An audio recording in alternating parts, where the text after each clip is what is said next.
तो सब एग्जीक्यूशन होगी कैसे कि कई पुलिस अफसरान से हमारी बात भी हुई, कुछ पुलिस वाले जो लाहौर में होने वाले मुजाहरे या लॉन्ग मार्च के दौरान गोलियों का निशाना बने, उन लोगों के साथ जब हुकूमत ने मुज़ाकरात किए, एजाज चौधरी साहब पंजाब के सदर हैं PTI के, खुद फूल लेके पहुंच गए TLP के पास। अब वो अफसरान कहते हैं कि हमारा सारा जो खून बहा, जो हमने रिट कायम करने की कोशिश की, उसका फ़ायदा क्या हुआ? ये तो एक तवील और पेचीदा बहस है और इसके ऊपर एक इंसिडेंट के ऊपर शायद बहस ना हो, लेकिन ओवरऑल एक आपको जिस तरह से मैंने बताया कि जब इसके लिए तो प्रोविंशियल गवर्नमेंट्स को, हुकूमत को, सोसाइटी को, मीडिया को एक बड़ी सीरियस डिबेट जो है वो चाहिए। अदरवाइज तो देखें, हमारे यहाँ हमारे पास सामने मिसालें हैं, हमारे सामने शाम की मिसाल है, हमारे सामने यमन की मिसाल है, हमारे सामने इजिप्ट की मिसाल है। ये मुल्क जो है वो आपके सामने किस तरीके से फिरका वारियत में और एक सिविल वॉर में लिबिया, ये सारे मुल्क चले गए। अगर आप लोग भी अगर हम रियासत को इस तरह से कमजोर करते रहेंगे और रियासत अपनी अथॉरिटी को इस तरह से जो है वो अपने हाथ से जाने देती रहेगी, तो फिर जाहिर है कि मुस्तकबिल के चैलेंजेस बहुत बड़े होंगे। TLP तो छोटा चैलेंज है, इससे बहुत बड़े चैलेंज हो सकते। लेकिन क्या PTI के एक सीनियर रहनुमा को जाना चाहिए जबकि रियासत की पॉलिसी कोई मुख्तलिफ थी? देखिए, बात यह है कि उनकी एक पर्सनल ओपिनियन होगी, वो उस पर्सनल ओपिनियन की वजह से वहां पे चले गए। पार्टी में इस तरह की कोई ना डिस्कशन हुई है, ना ही कोई बात हुई है, और जाहिर है कि मेरे ख्याल में पार्टी को अपनी पहले पॉलिसी बनानी चाहिए और फिर उसके मुताबिक इम्प्लीमेंटेशन। TLP के साथ कोई सियासी इत्तेहाद हो सकता है PTI का? बहुत ही बदकिस्मती होगी, लेकिन अभी देखते हैं। वाचो साहब, ये बताइएगा कि इस्लामाबाद हाई कोर्ट के आज के फैसले के बाद क्या PTI बैकफुट पर नहीं चली गई? क्योंकि वाकई वुज़रा हों, PTI के अहदेदारान हों, सारे चीफ जस्टिस, साबिक चीफ जस्टिस साकिब निसार साहब के हक में मैदान में उतरे हुए थे। कोर्ट का क्या फैसला है? किसी साबिक चीफ जस्टिस के हवाले से तौहीन अदालत जो है, उनके हवाले से अगर कोई बात की जाए तो उस पर लागू नहीं होती, बल्कि वो एक आम शहरी है रिटायरमेंट के बाद। इसका इससे क्या ताल्लुक है? लेकिन अगर यही बात PTI समझ लेती तो PTI को इतना दिफा करने की जरूरत क्या थी? PTI ने क्या दिफा किया? PTI तो उनकी वीडियो को भी कह रही है, ऑडियो की भी, कि वो जैली नहीं है, बिल्कुल सही है। उस हवाले से ट्विटर्स पे जगह जगह दिफा किया गया साकिब निसार साहब का।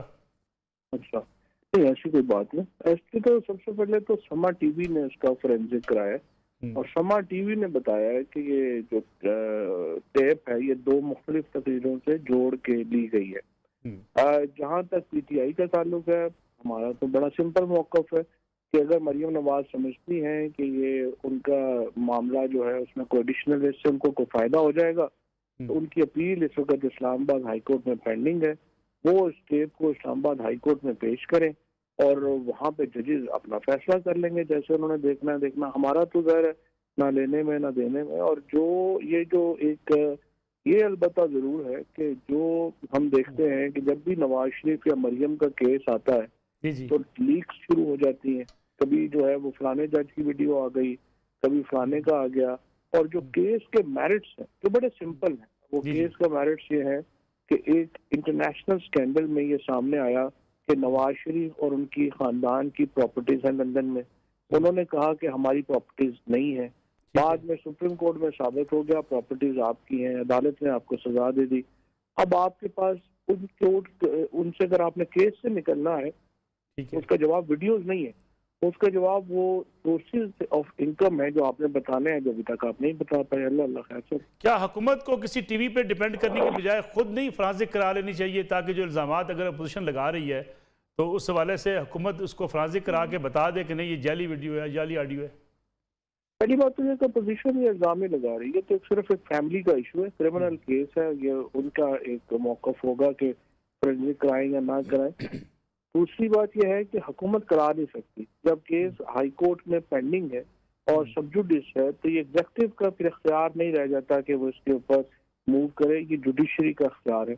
वो अपनी जो टेप जिसके ऊपर वो रिलाई कर रही है मरियम नवाज, वो टेप लेके कोर्ट के सामने चली जाए और वहां पर वो आर्ग्यू करे। वैसे तो इसका मेरिट से भी कोई ताल्लुक नहीं है, क्योंकि एक साकिब निसार साहब तो इस केस में डील नहीं कर रहे थे।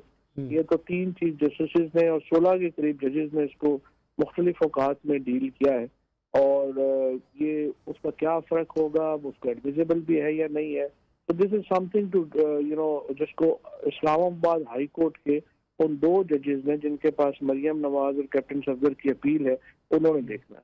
लेकिन फवाद चौधरी साहब, जिस तरीके से शरीफ फैमिली का केस हैंडल किया गया, क्या आपको लगता नहीं है कि जो वो इल्ज़ामात लगा रहे हैं या जिस पे वो चीख पुकार रहे हैं कि हमारे साथ ज्यादती हुई है, क्योंकि पनामा में जितने लोगों के नाम आए उसमें सिर्फ शरीफ फैमिली को ही एहतसाब के कटहरे में लाया गया। फिर जिस तरीके से JIT की तश्कील हुई, जिस तरीके से सुपरविजन की सुप्रीम कोर्ट ने, सारे माहिरीन कानून आज ये बात कर रहे हैं कि वो सुप्रीम कोर्ट ने अपनी हदूद से तजावज़ किया। ये मौका नहीं मिला शरीफ फैमिली को ये कहने का कि हमारे साथ ज्यादती हुई? कौन सा माहिर कानून कह रहा है कि सुप्रीम कोर्ट ने अपने हद से तजावज किया? सारे माहिरीन कानून ये कहते हैं कि JIT बनाना या सुपरविजन करना। इरफान कादर साहब कह रहे हैं, एहसन भून साहब कह रहे हैं, हर कोई कह रहा है। एहसन भून ने तो कभी ये नहीं कहा। एहसन भून ने तो बल्कि ये भी कहा ये टेप जाली है। एहसन भून साहब इस बात के कायल हैं कि सुप्रीम कोर्ट को JIT बनाने का कोई हक नहीं था। ये तो लिखा हुआ उसके अंदर, लॉ के अंदर लिखा हुआ है ना, आपके लॉ में लिखा हुआ है JIT बना सकते हैं। देखिए, पहली बात यह है कि ये फैशनेबल है इस तरह के बयान देना, कोई ये नहीं कहता। ठीक है, जो मेरिट्स ऑफ द केस है वो बड़े वाज़ेह है। वो ये है कि आपकी प्रॉपर्टीज में इंटरनेशनल स्कैंडल में वो प्रॉपर्टीज जो है उनका पाकिस्तान के लोगों को पता चला। आपने कहा वो प्रॉपर्टीज हमारी नहीं है, वो साबित हो गया वो प्रॉपर्टीज आपकी। अब सेक्शन 9 जो नैब ऑर्डिनेंस का है वो ये कहता है कि पॉलिटिशियन जिसकी प्रॉपर्टीज निकलेंगी उसको बताना पड़ेगा कि ये प्रॉपर्टीज के पैसे कहाँ से हैं, और अगर वो पैसे नहीं बता सकता वो क्रिमिनल ऑफेंस है। अब ये जो नवाज शरीफ एंड कंपनी है, ये कभी मीडिया पे कैंपेनें चलाए या इधर करे या ये कहें लुट गए, मर गए, बर्बाद हो गए, उनको एक्चुअली अपनी वो जो सबूत देने हैं कि कहाँ से वो प्रॉपर्टी है, वो दे देंगे, वो बरी हो जाएंगे। नहीं देंगे उनको या पैसे देने पड़ेंगे, जेल जाना पड़ेगा। फवाद साहब, आप एक पॉलिटिकल कारकुन हैं, एक पॉलिटिकल आपका एक बैकग्राउंड भी है, क्या आप समझते नहीं है कि इस वक्त जो हुकूमत है वो भी पॉलिटिकल बयानबाजी पर या शरीफ फैमिली के बयानात के जवाबात देने पर अपना वक्त ज़्यादा सर्व करती है, बजाय इसके कि वज़रा अपनी कारकर्दगी बयान करें, हुकूमत जो मंशूर पर अमल दरामद जितना हो सका उसको सामने रखा जाए? सारी जंग मीडिया पर लड़ी जाती है। वो आप तो ये भी एक आपकी जनरल स्टेटमेंट है। मीडिया बड़ा इतना हो गया, इतना 150 तो चैनल है, उन्होंने भी तो चलना है ना।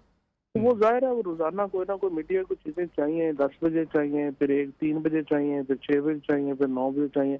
तो मीडिया ने अपना एक चूरन बना के तो लोगों को भेजना होता है, तो उसमें फिर मदद तो करनी पड़ती है ना। ये मीडिया चूरन से चौधरी साहब, आपका ये इंप्रेशन क्यों है कि आप मीडिया के खिलाफ हैं? जब आप वज़ीर इत्तलात बने थे तब भी एक इंप्रेशन गया, आपने कहा एंटरटेनमेंट होनी चाहिए, न्यूज़ चैनल कम होने चाहिए। देखिए, मीडिया के तो मैं बिल्कुल खिलाफ नहीं हूँ। मीडिया के लिए जितना काम हमने किया है, जितना कि हमने मीडिया को एक सहारा दिया है, उतना तो पाकिस्तान की तारीख में किसी ने नहीं दिया।